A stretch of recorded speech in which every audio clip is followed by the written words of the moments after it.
बिस्मिल्लाहिर्रहमानिर्रहीम। अस्सलाम वालेकुम सामीन व नाज़रीन। मैं Iqbal Shah advocate Nizampur legal clinic में आपकी खिदमत में हाजिर हूँ। क्लास नंबर 182 यानी 182 में एक नए टॉपिक के साथ। और आज का जो टॉपिक है वो रेंट लॉ के हवाले से जो है वो गुज़श्ता से पेवस्ता है। और आज हम सेक्शन 10 पढ़ेंगे, सिंध रेंट प्रेमिसेस ऑर्डिनेंस का। और ये मैं इसीलिए तमाम सेक्शन पढ़ा रहा हूँ कि मैंने आपसे कहा है कि मैं इस पे क्रॉस एग्जामिनेशन पे अभी आऊँगा, इसके क्रॉस एग्जामिनेशन भी बताऊँगा। लेकिन जब हम पहले इस ऑर्डिनेंस को समझ जाएंगे तो फिर हमें क्रॉस भी समझ में आएगा।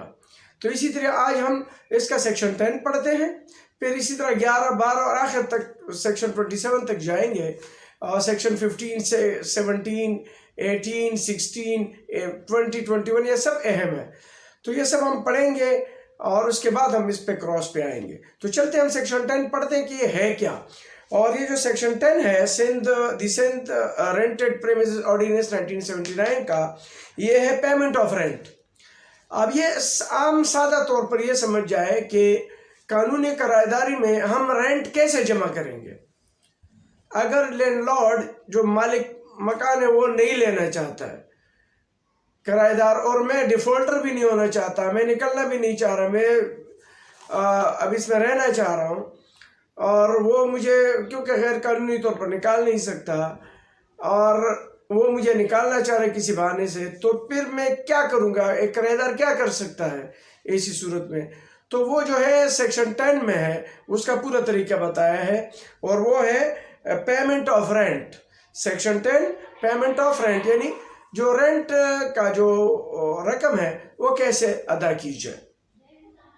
तो इसको पढ़ते हैं। इसका सब सेक्शन 1 है, the rent shall in the absence of any date fixed in this behalf by mutual agreement between the landlord and tenant be paid not later than the 10th of the month next following the month for which it is due. कहते हैं the rent shall in the absence of any date fix in this behalf, अगर कोई mutual agreement में कोई fix date ना दी गई हो कि ये कब जो है किराया अदा की जाए, लैंडलॉर्ड को अदा किया जाएगा, तो be paid not later than 10th of the month next following the month of, तो आने वाले महीने का जो 10 तारीख है उससे बात करनी, उससे पहले पहले दे देनी चाहिए। For which it is due, जो उस महीने का वाजिब हो। अब इसी का सेक्शन 2 है, the rent shall as far as may be paid to the landlord which shall acknowledge receipt thereof in writing. The rent shall as far as may be paid to the landlord, जैसे ही landlord को rent दी जाती है या पे कर दिया जाए, who shall acknowledge receipt thereof in writing, तो वो उसके एक्नॉलेजमेंट रसीद जो है वो और राइटिंग में देगा। Subsection 3, where the landlord has refused, अगर लैंडलॉर्ड इनकार करता है किराया लेने का, or avoiding to accept the rent, या जो है वो नजरअंदाज कर रहा है किराए को लेने से, it may be sent to him by postal money order, तो इसे पोस्टल मनी ऑर्डर के जरिए भेजा जाएगा। और भी डिपॉजिट विद द कंट्रोलर, या कंट्रोलर के ऑफिस में जो सीनियर सिविल जज होते हैं वहाँ डिपॉजिट होगा, within whose jurisdiction the premises is situated, जिसके दायरे इख्तियार में या दायरे समात में वो जगह आ रहा हो। यानी अगर वो सेंट्रल का है तो वो सेंट्रल रेंट कंट्रोलर में, अगर वो वेस्ट का है तो वेस्ट में, अगर वो साउथ का है तो साउथ में।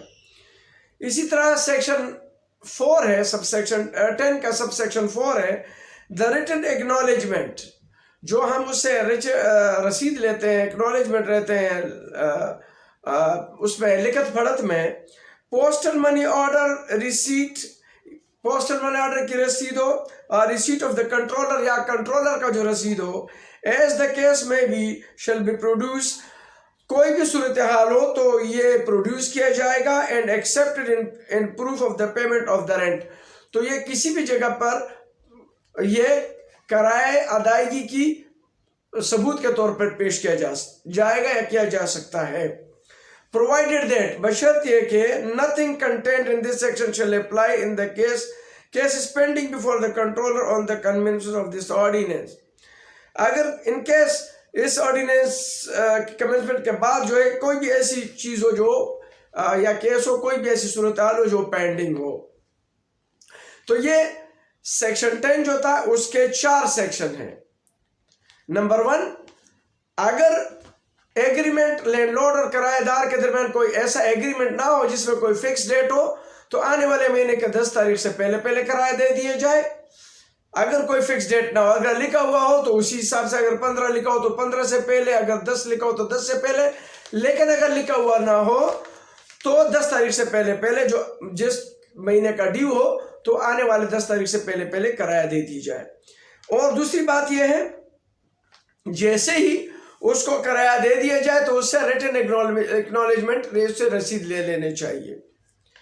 लेकिन ये नंबर 2 मैंने बताया। और 3 में अगर वो लैंडलॉर्ड किसी बहाने से इनकार करता है या किराया लेने से नजरअंदाज करता है तो पोस्टल मनी ऑर्डर के जरिए भेजा जाए, या फिर मुतालिका कंट्रोलर के कोर्ट में जो है, जो रेंट सीनियर सिविल जज भी होगा उसके कोर्ट में जिसमें ये प्रॉपर्टी वाक़या हो, वहां पर किराया जमा कर दीजिए। वहां एप्लीकेशन दी जाती है बाकायदा 10(3) में, सेक्शन 10(3) में, सेक्शन 10 सब सेक्शन 3 में, और फिर वहां पर ही किराया, ताकि किराएदार जो है वो डिफॉल्टर ना हो। और नंबर 4 ये है कि ये रसीद जो पोस्टल मनी ऑर्डर हो या कंट्रोलर का, ये जो है अपने पास रखा जाए। कल कला अगर कहीं ऐसी सूरत हाल हो तो वो सबूत के तौर पर पेश किया जाए।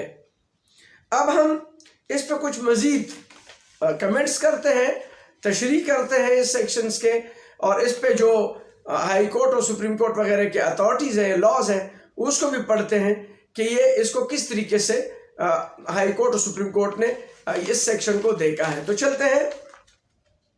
Default in payment of monthly rent, अगर कोई मंथली रेंट में डिफॉल्ट होता है तो उसको किस तरीके से देखा है। Refusal of landlord,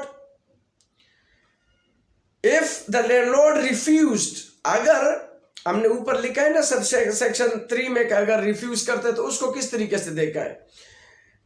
if the landlord refuse to accept monthly rent, अगर लैंडलॉर्ड रिफ्यूज करता है मंथली रेंट को, the lessee was required, lessee मतलब किराएदार, required under subsection 3 of section 10 of the Rental Premises Ordinance 1979 to tender the monthly rent to the landlord, कि वो उसको पेश करे, टेंडर करे लैंडलॉर्ड को थ्रू मनी ऑर्डर के through. And in case of refusal by the latter, अगर वो रिफ्यूज कर चुका हो, it was required under the said provision to deposit the rent in court, और फिर ये कोर्ट में जमा करे। कोर्ट का मतलब सीनियर सिविल जज का कोर्ट, जो रेंट कंट्रोलर होगा उसमें जमा किया जाएगा, उसमें जमा करे, ताकि कल अगर केस होता है तो आप सबूत के तौर पर पेश कर सके कि ये इनकार किया था और मैंने इसलिए कोर्ट में जमा किया। लेकिन ये इनकार होना ज़रूरी है और पोस्टल मनी ऑर्डर ज़रूरी है। इस पे आगे मैं पढ़ूंगा कि ये क्यों मैं कह रहा हूँ कि ज़रूरी है। तो इसके लिए आप अथॉरिटी 2020 की फ्रेश अथॉरिटी है, कोई 1-2 साल पहले की है, 2020 की है, CLC पेज 14, 2020 CLC पेज 14 के कल अगर ऐसे कोई चीज़ हो जाए, कोई किराएदार है, कोई मालिक मकान से किराया किसी तंग कर रहा है, किसी वजह से उसको निकालने की वजह हो और वो उससे किराया नहीं लेता है, तो फिर ये तरीका है जो मैंने बताया, और इसके लिए कानून है 2020 CLC पेज 14।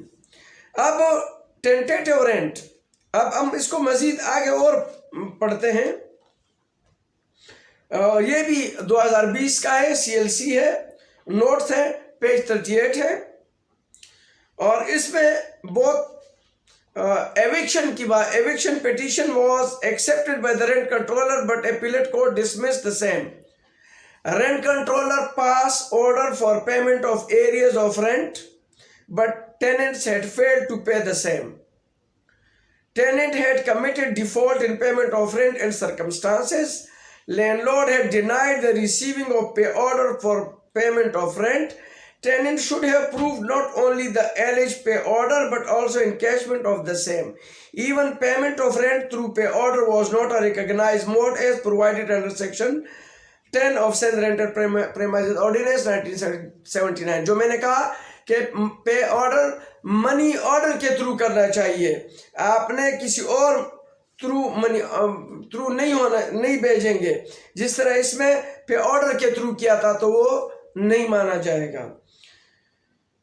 तो इस पे क्या क्या, tenant had failed to pay rent in accordance with law and they were liable to face the consequences.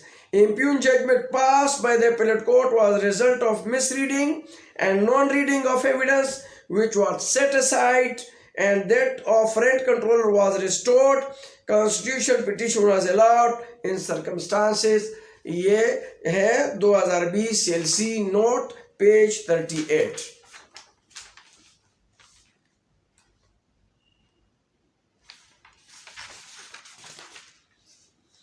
अब विलफुल डिफॉल्ट है, अगर कोई विलफुल डिफॉल्ट है तो उस पे क्या सूरत हाल होगी? Default had been proved by the conduct of tenant, यानी जो टेनेंट है उसके कंडक्ट से, उसके तर्जअमल से प्रूव है। When he chose to deposit rent in the office of rent controller instead of first tendering it to the landlord. चूंकि पहले ये साबित करना होगा कि मैंने लैंडलॉर्ड को भेजा है और उसने इनकार किया, तो तब जाके आप कोर्ट में दाखिल करेंगे। लेकिन अगर आप टेनेंट को पहले नहीं भेजते हो, डायरेक्ट आप कोर्ट में जाते हैं, तो इसका मतलब ये है कि आप विलफुल डिफॉल्टर हैं।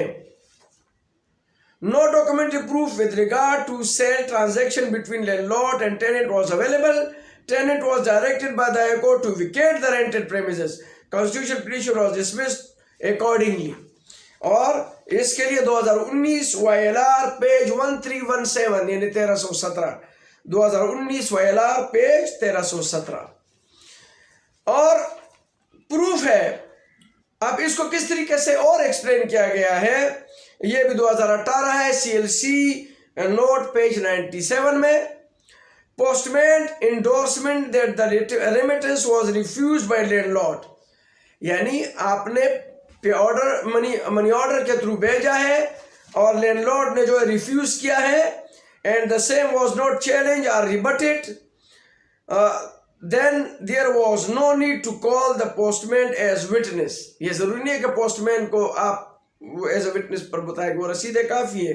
ए friend was tender through money order on the correct address of the landlord, और आपने सही एड्रेस पे भेजा है, ऐसा ना कि आपके गलत एड्रेस पे भेजे तो भी गलत है। Proof of sending money order through producing receipt was sufficient to establish that the rent was actually tendered.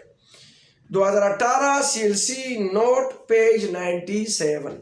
ये जो था ये आज मैंने सेक्शन 10, चूंकि बहुत अहम है, अक्सर यहीं से लैंडलॉर्ड और टेनेंट का असल मसला यहीं से शुरू हो जाता है और इसी से मसला हल भी होता है। अगर एक किराएदार सही तरीके से किराया देता है और लैंडलॉर्ड भी उससे अच्छे तरीके से किराया लेता है तो कोई मसला नहीं रहेगा।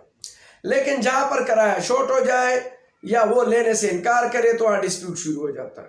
तो चूंकि मालिक without due process of law किराएदार को निकाल नहीं सकता और बगैर किराए के किराएदार रह नहीं सकता, तो इसलिए फिर इस डिस्प्यूट को ख़त्म करने के लिए रेंट कंट्रोलर का कोर्ट होता है कि वो ख़त्म करे। तो उसका तरीका यह है कि 10(3) को फॉलो किया जाए, पहले किराएदार को, मालिक मकान को किराया भेज दिया जाए, अगर वो लेता है तो वेल एंड गुड, नहीं तो आप फिर उसमें मनी ऑर्डर के थ्रू भेजें, रसीद रखें, और अगर वो फिर नहीं लेते हैं तो उसी का रसीद अपने साथ लेके आप कोर्ट में जमा करना शुरू करें ताकि आप डिफॉल्ट ना हो। लेकिन अगर आप मनी ऑर्डर के थ्रू किसी और जरिया से पे ऑर्डर के थ्रू भेजते हैं तो वो भी सही नहीं है, और आप जो है या किसी और गलत एड्रेस पे भेजते हैं तो आप भी विलफुल डिफॉल्टर होंगे। तो once a defaulter is always a defaulter, once a landlord is always a landlord. अगर ये साबित हो जाए कि वो लैंडलॉर्ड है और आप किराएदार हैं और आप किराया नहीं दे रहे हैं तो फिर आपको मकान खाली कराना पड़ेगा। ये आज का सेक्शन 10 था, जिसके सेक्शन 1, 2, 3 और 4 सेक्शन थे, जो मैंने आप लोगों को गो से गुजार किया। उम्मीद है कि आप मेरी जो ये टूटी फूटी बातें हैं मैंने आप तक जो है पहुंचाने के काबिल हो चुका हूँगा। आज के लिए इतना ही, लेकिन जाते जाते मैं ज़रूर आपसे ये कहूँगा कि अगर आप मेरे चैनल में नए हैं तो आप ज़रूर मेरे चैनल को लाइक करें, सब्सक्राइब करें, कमेंट्स करें और बेल आइकन को भी आप प्रेस किया करें ताकि मेरे नए आने वाले वीडियोज़ आप तक पहुँचते रहें। आज के लिए इतना ही, इजाज़त चाहता हूँ। अल्लाह हाफिज़।